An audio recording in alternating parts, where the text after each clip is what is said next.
What's up, football fans? Harrison Graham here from Chat Sports with another edition of NFL Daily Chiefs Rumors and News Edition, including NFL Madden 20 ratings coming out for your Kansas City Chiefs, but you'll have to stick around as we've got some other stories to get into first, including the latest on Tyreek Hill. Nothing new on the suspension front, as the Chiefs fully expect him to get a suspension at some point. NFL still reviewing the situation between Hill and his, I guess you can call ex-girlfriend at this point, Crystal Espinal. Obviously, he had that situation with their son as well. He did surface on Twitter on Saturday, which we'll get to those tweets in just a moment, and he is expected to be at training camp, which gets going in less than 2 weeks. So lots of things surrounding Tyreek Hill. How long is this suspension going to be? I mentioned he surfaced on Twitter.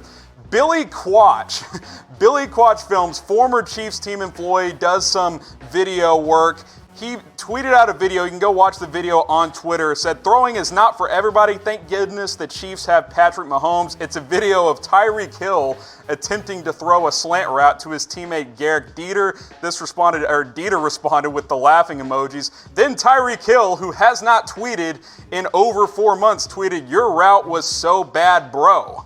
So he has surfaced on social media. We at least know he is out there somewhere, as training camp is, again, just a couple of weeks away. But this toxic relationship between Tyreek Hill and Crystal Espinal has been on full display since the audio tapes were released in April. More have been released, including one just in the last week or so, with Hill denying the entire 2014 incident, claims he pled guilty because he did not want to serve jail time. Espinal has recently required for sole custody of newborn twins who were born in the last month or so. The bottom line is, when it comes to Tyreek Hill, when it comes to Crystal Espinal and this entire relationship, we just don't know what all has taken place between these two. We don't know who's been a bigger problem with the child.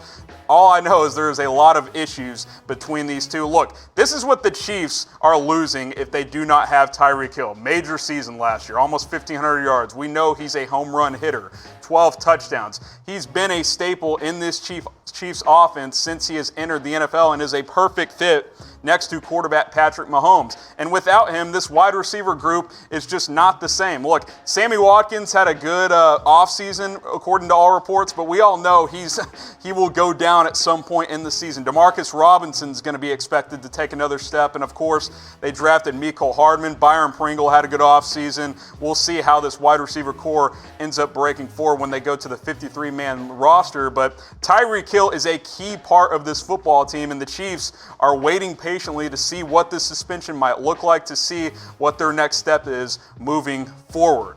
So I want to ask you guys, over under 4.5 game suspension for Tyreek Hill. You think it's going to be 5 games or more, type O? You think it's going to be less than 5 games, type U? I think the 4 to 6 range is kind of what you're going to be looking at when it comes to Tyreek Hill, despite a lot of the incidents between him and Espinal and the kid being somewhat unclear.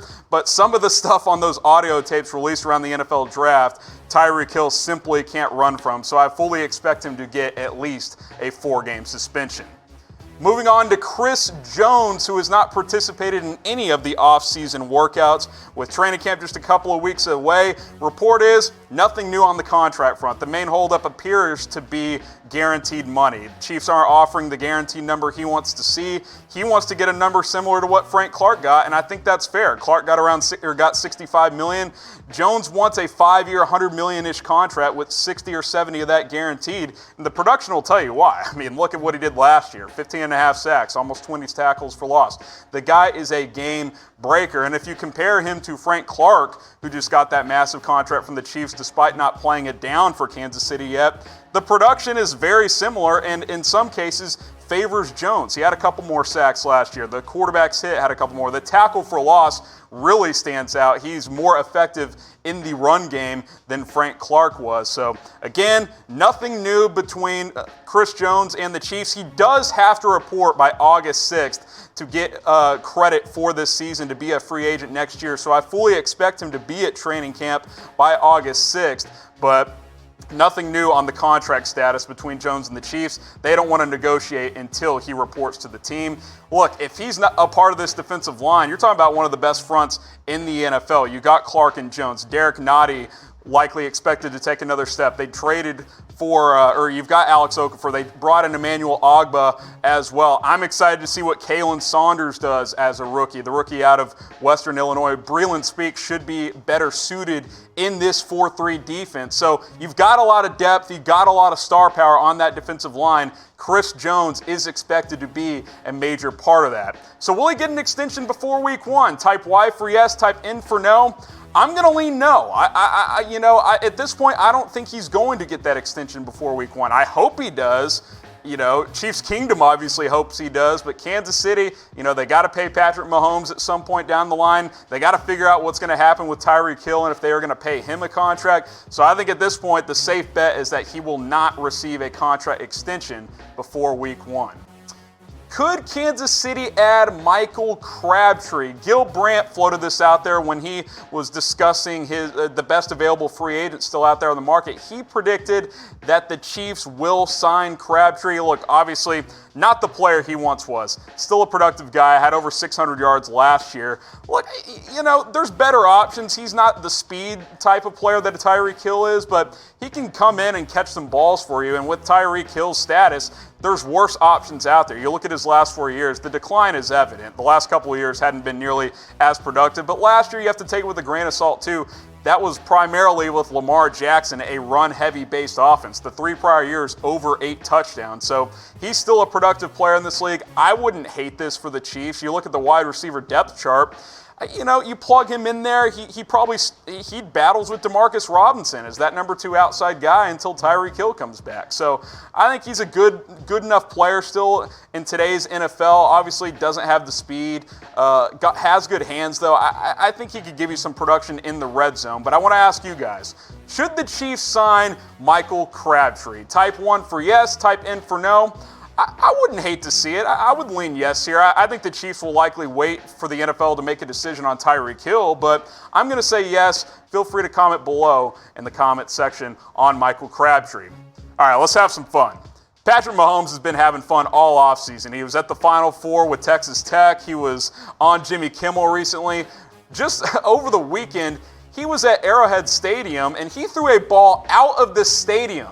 If you don't believe me, find the video on Twitter. It's all over the place. The ball clears the stands and lands on the concourse. Arrowhead Stadium sits 260 feet tall. That's almost 90 yards. Hashtag math right there.